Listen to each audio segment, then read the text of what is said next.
그런 얘기도 있잖아요. 뭐 예를 들면 첫째 딸이 아빠 닮았다. 예, 이거 또 일리 있는 얘기인지 주변에서 좀 들었는데 실제로 이제 결혼했던 형들 보면 첫째 딸은 확실히 많이 닮았어요. 첫째 딸은 무조건 아빠를 많이 닮아요. 네, 많이 닮았더라고요. 저도 딸이 저랑 닮았어요. 아 그래요? 네, 첫째인데 또 주변 분들 보면 왜 다 첫째 딸은 아빠를 닮지라는 생각이 저도 들 때가 많아요. 근데 사실 과학적으로 아빠 쪽이나 엄마 쪽이 더 강하게 드러나는 현상에 대해서는 알려져 있어요. 그래서 그거를 이제 각인 임프린팅 현상이라고 하는데 특정한 유전자들은 엄마 쪽이나 아빠 쪽으로 더 강하게 나타난다 효과가라고 하는 게 알려져 있는데 그럼 첫째 딸, 둘째 딸, 셋째 딸 다르고 이런 것까지는 제대로 나는 밝혀진 바는 무조건 없습니다. 예. 첫째는 무조건 아들 낳아야겠네. 딸 낳으면 우리 딸 힘들 것 같아. 과학적 근거가 없다고 방금 말씀드렸는데 아니 근데 대체적으로 다들 다 닮았다면서요 지금. 첫째가 타이어 씨도 궁금한 게 있으시면서. 네, 그 이제 생김새 중에 사실 키도 중요하잖아요. 그러면은 이게 유전적으로 어느 정도 정해져 있는지 네. 만약에 이제 아기 낳았을 때 키 어느 정도 됐는지 예측 가능한지도 궁금하네요. 그러니까 키가 유전적인 요소가 또 상당하죠. 네. 그래서 사실은 그런 모델 같은 걸 만들 수가 있죠. 왜냐면 부모의 키가 얼마고 자식의 키가 얼마인지 우리가 데이터를 쌓으면 그걸 가지고 대략적인 분포를 알 수가 있거든요. 그래서 어느 정도 예측이 가능하고 당연히 키가 큰 사람들끼리 만나면 키가 큰 자식이 나올 가능성이 높긴 하죠. 근데 여기서 또 중요한 거는 환경이 매우 중요하게 작용하잖아요. 뭐 잠을 많이 잤냐, 뭘 어떻게 먹었냐. 그렇지. 왜냐하면 지금 대한민국 사람들의 평균 키 키가 많이 올라왔어요? 많이 올라갔어요. 그럼 갑자기 우리 DNA가 엄청나게 바뀐 게 아닐 거란 말이에요. 원래 있던 DNA들이 섞인 걸 텐데 거기서는 환경적인 요소가 훨씬 더 크다고 볼 수도 있겠죠. 그럴 수 있겠네요. 밥을 잘 먹여야겠네요. 근데 사실 우리 어머니 아버지 같은 경우도 키가 그렇게 큰 편이 아니시거든요. 근데도 불구하고 엄청 크시잖아요. 네. 왜냐하면 키와 관련된 그 유전 변이들이 여러 가지가 있는데 그걸 제비 뽑기를 해서 이제 자식한테 주는 거거든요. 아 그래요? 왜냐하면 우리가 정자를 만들 때는 DNA를 100% 넣는 게 아니라 50%만 넣어야 돼요. 그래야지 정자 50%, 난자 50%가 합쳐서 다시 100%가 되잖아요. 100%를 그대로 물려주면 100%, 100%면 200%가 돼서 DNA가 너무너무 많아지잖아요. 자식에게 줄 50%를 결정할 때는 제비 뽑기라 가지고 크게 만드는 유전 변이도 있고 작게 만드는 변이도 있는데 자식마다 그게 제비 뽑기가 달라지는 거죠. 뽑기구나. 야, 이게 제비 뽑기라는 게 이제 참 가차예요. 가차예요, 맞아요. 가차야. 가차죠. 야, 이게 유전이라는 것도 이제 가차로 완전 특정한 가차입니다. 게 좋은 것들 중에 다 가질 수는 없어. 네. 그냥 몇 개 이렇게 그냥 섞이는 거야. 이렇게 생각하면 되는데, 야, 이게 유전 확률이라는 게 어떻게 알게 되는 걸까요? 그러니까 사실은 유전 확률이라고 하는 개념은 저희는 잘 안 쓰거든요. 아 그래요? 그러니까 사람들이 궁금해하는 건 이런 거예요. 내가 쌍꺼풀 있으면 자식이 쌍꺼풀 확률이 얼마가 돼? 그러니까요. 근데 그거는 사실은 개인 수준에서는 알기가 힘들어요. 왜냐하면 개인마다 어떤 가차로 태어나는지 알기 힘들고 환경에 따라서 너무 달라져요.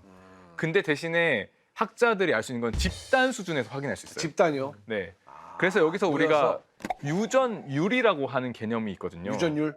그 영어로 하면 헤리타빌리티라고 해요. 헤리타빌리티. 헤리트는 이제 물려주는 거고 타빌리티는 얼만큼 잘 물려주냐라서 이게 헤리타빌리티라고 하는 게 유전율인데 그러니까 어떤 집단을 봤을 때 그 집단에서 키를 생각해 보면 이 집단의 키가 다양하잖아요. 사람들마다 변이가 있단 말이에요. 그걸 이제 우리가 표현형 변이라고 하는데 눈에 보이는 그 집단의 표현형 변이 중에서 유전적인 요소에 의해서 설명되는 그 표현형 변이의 비율을 유전율이라고 해요. 집단으로 봤을 때를 매기를 하는 거잖아요. 네, 그럴 때 그렇죠. 통계를 뽑기 쉬우니까. 통계적으로만 볼 수 있는 거죠. 네. 예를 들어서 뭐 그런 마을 단위를 집단으로 생각하면 되겠네요. 그죠? 그러니까 사실 되게 중요한 포인트가 어떤 집단이냐에 따라서 유전율이 완전 달라질 수 있고요. 그러니까 그리고 또 중요한 것은 표현형 변이에서 유전적으로 설명할 수 있는 변이의 비율이라고 했으면 나머지 비율은 뭐냐? 환경이거든요. 이게 상대적인 거예요. 그래서 키라고 할지라도 키의 유전율이 환경에 의해서 달라질 수도 있어요. 그런데 쌍꺼풀 같은 거는 네. 환경이 적용할 여지가 되게 적어지잖아요. 그런 것들은 전체 변이에서 환경에 의한 변이가 당연히 적겠죠. 네. 그럼 유전율이 높게 나올 수밖에 없어요. 그리고 집단과 그 네. 유전율을 얘기를 하는 걸 내가 딱 보니까 느끼는 게 장수마을 그런 것도 그 집단에서 장수하는 장수하는 사람들이 네. 정말 많아지잖아요. 네. 그런 것도 다 유전적으로 분명히 어느 정도의 영향이 있을 것이다. 근데 그게 바로 굉장히 유전율이 힘든 부분이에요. 왜냐하면 장수 장수는? 마을일 때 그 네. 사람들이 약간 집성촌처럼 어. 그 혈연적으로 가까울 수도 있고 예. 환경적으로 뭐 비슷한 뭐 된장을 먹는다거나 물이 좋다거나 할 수도 불가리아. 있잖아요. 예. 그러니까 이 유전 문제를 연구하는데 힘든 게 유전과 환경을 분리하는 게 매우 힘들어요. 그러네. 유전율이면 그럼 보통 퍼센트로 나오는 거예요? 몇 퍼센트다 이렇게? 보통 헬타빌 퍼센트로 계산할 수 있죠. 예. 다니엘 씨 이해됩니까? 네, 이해됐어요. 이 정도 이해되는 것 같아요. 야, 그러면 이 유전율이 진짜 높은 거는 또 어떤 게 있을까? 네. 이게 이제 궁금하실 것 같아요. 대표적인 것들이 이 유전병들이죠. 그래서 예를 들면 특정한 혈우병, 이제 혈액이 잘 응고가 안 혈우병. 되는 혈우병이나 네. 뭐 페닐케톤요증, 낭포성 섬유증, 뭐 겸상적혈구 빈혈증 혹은 헌팅턴병 이런 것들이 굉장히 유전율이 높은 그리고 관련된 유전자들도 상당히 여기는 많이 알려져 있는 편이고요. 그래서 진단도 조금 용이하게 되는 편이고 이게 왜 그럴까요? 이게 질병이 높을까요? 왜? 질병들이 실제로 높을 수도 있는데 약간은 착시일 수도 있는 게 왜냐하면 질병은 우리에게 너무 심각한 문제이기 때문에 그런 사례들은 많이 쌓이고 사실 우리에게 심각한 문제를 주지 않는 형질들에 대해서는 그 유전율을 우리가 조금 덜 관심이 있어서 과대 대표됐을 가능성이 없지는 않은 것 같아요. 그럴 수 있겠네요, 진짜. 그래서 예를 들면 얼굴 우리가 외모가 뭐 유전율이 어떠니 저떠니 하지만 사실은 얼굴이라고 하는 외모의 특성도 여러 가지로 나눠볼 수 있거든요. 코의 높이가 어떻게 되고 광대뼈가 얼마나 튀어났고 광대뼈 사이의 거리, 눈 사이의 거리 이런 것들이 다 수치화할 수 있잖아요.